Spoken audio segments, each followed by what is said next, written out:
महिमा गाते हैं। हम देव उठावनी एकादशी की कथा सुनाते हैं, हम कथा सुनाते हैं। एकादशी व्रत है महान, सुनकर होता कल्याण। एकादशी व्रत है महान, इसे पूजे सकल जहान।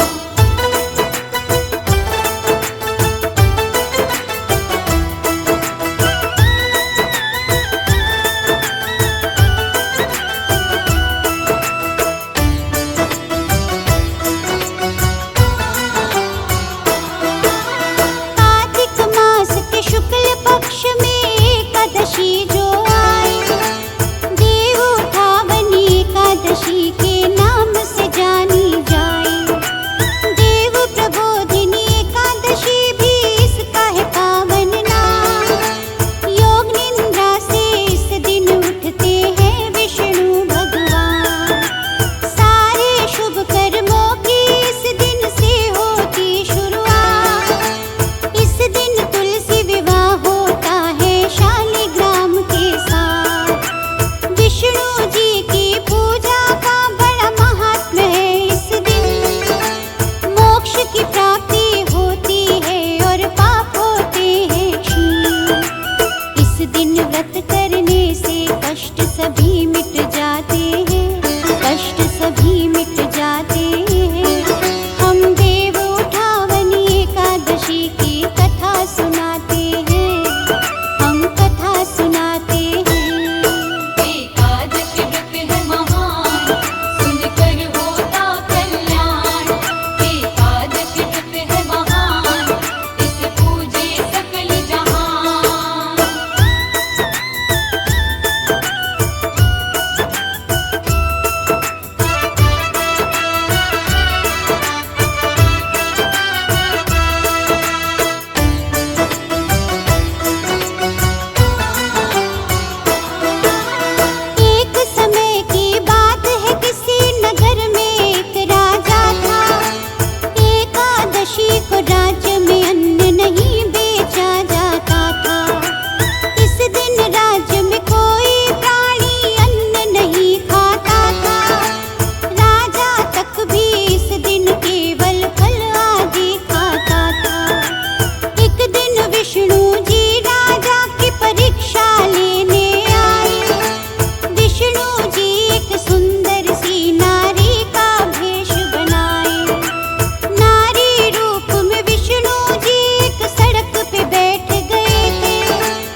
धर्म